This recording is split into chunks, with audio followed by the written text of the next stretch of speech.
Hi, my name is Abe Brown. I'm the president and founder of Momentum Coaching, and I'm the author of the transformational book, Getting Where You Need to Go. I'm also the president of the Certified Coaches Federation, which is one of the largest life and executive coach training bodies in the world. Thank you so much for taking a few minutes to check this video out. I really hope that this video benefits you in one or more areas of your life. Thank you so much. I want to spend just a couple of minutes today speaking about the topic of influencing positive change.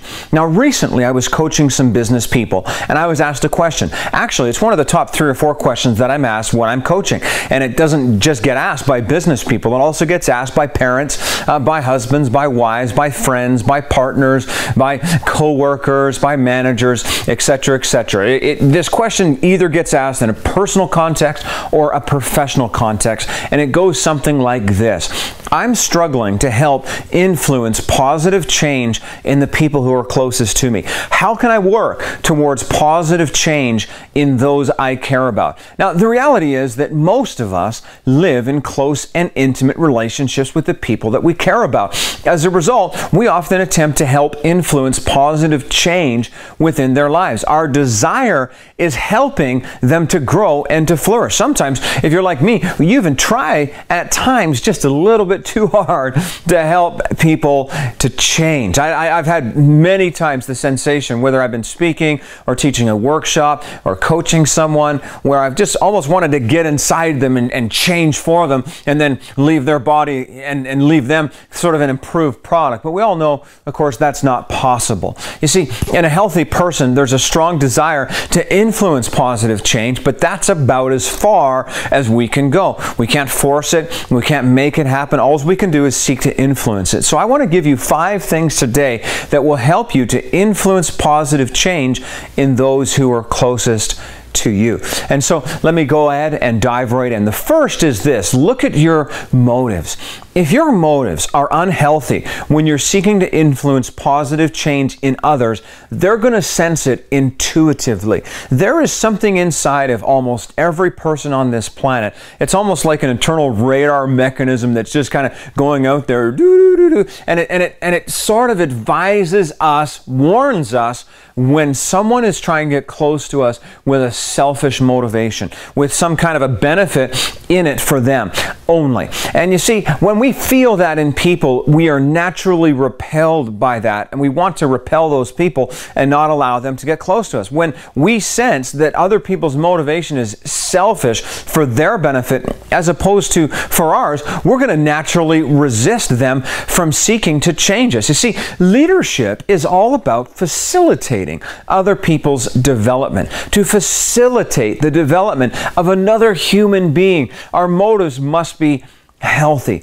John Maxwell said it like this: the first step to leadership is servanthood. And so to influence positive change in others, we need to come with an orientation to serve them for their benefit. When we do that, we will find an eager audience. I love the words of Oprah Winfrey, who said it like this: I have come, this is the words of Oprah, to believe. She came to believe that each of us has a personal calling that's as unique as a fingerprint, and that the best way to succeed is to discover what you love and then to find a way to offer it in the form of service, working hard for their benefit. So the first thing is look at your motives. The second thing is look at your mutual relationship.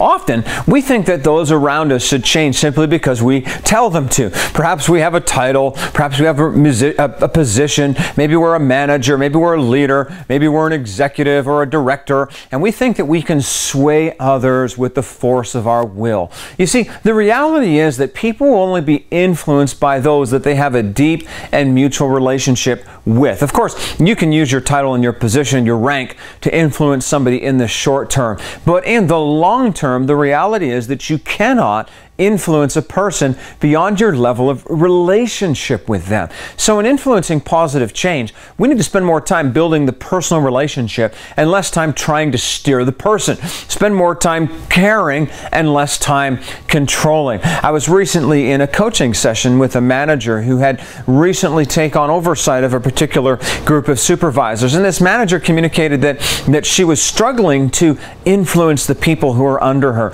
And the very first question I said was, how long have you been in that particular management function? And as soon as I said that, it was almost like the light bulbs went on. She understood that she'd only been in that management role for about a month and a half. And there she was trying to change the world or change someone else's world on a month and a half worth of relationship. We just can't do it. And so I encourage you, really spend some time focusing on building the relationship. You know what? Gary Smalley said it like this: life is relationships. The rest, it's just details.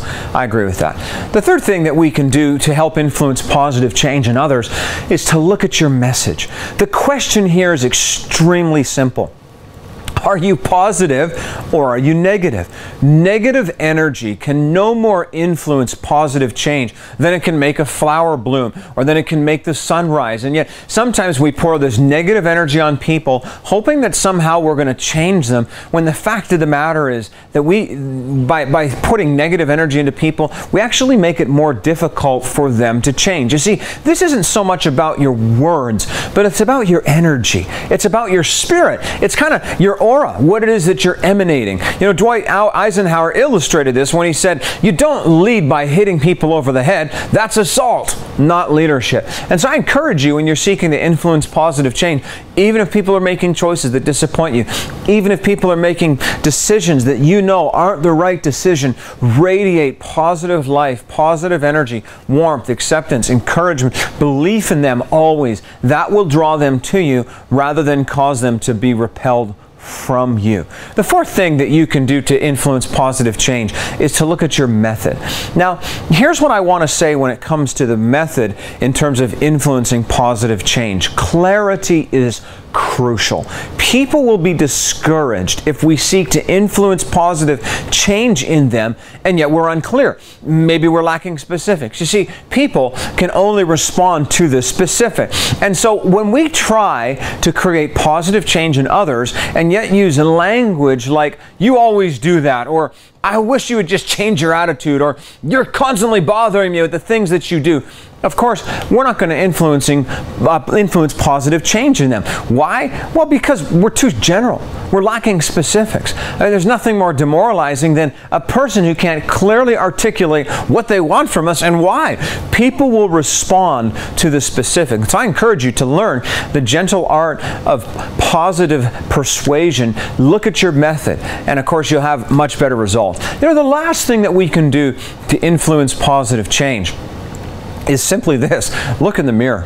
I encourage you to always ensure that you're growing, you're progressing, and that you're constantly evolving into a healthier and a more complete leader. This will give those you are seeking to influence motivation, inspiration, and an example. You see, leaders don't just talk the talk, but they walk the talk. You see, influencing positive change in others by continually allowing them to see positive change being created in who? In yourself.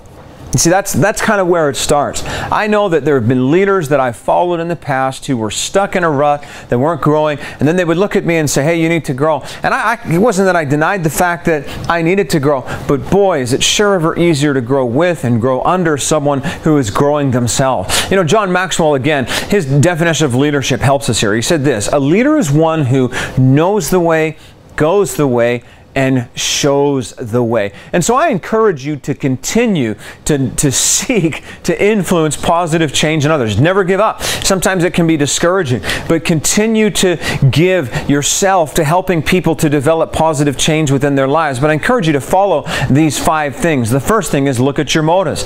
And the second thing is look at your mutual relationship. You know, the third thing is look at your message, your messaging, how it is your messaging, the change that you're looking for. The fourth is your method. Lastly, take a look in the mirror, because if those that you're seeking to change see you on a growth journey, they're going to want to come on that journey with you. As we close here today, I want to say this: one of the best ways to influence positive change is by becoming a certified life or executive coach. I can tell you that I have learned more about becoming a change agent in the lives of other people by giving myself to learning and studying and developing skills as a coach than probably I learned in any other area of my life. And so I encourage you to check out our website, www.certifiedcoachesfederation.com, and there you'll find lots and lots of information on how it is you can influence positive change and become a certified coach today. Thank you so much for your time. Listen, I'd love to hear from you. If you want to send me an email, I'd be so grateful. My email is very simple. It's just abe@momentumcoaching.ca. Thank you so much. Have a great day.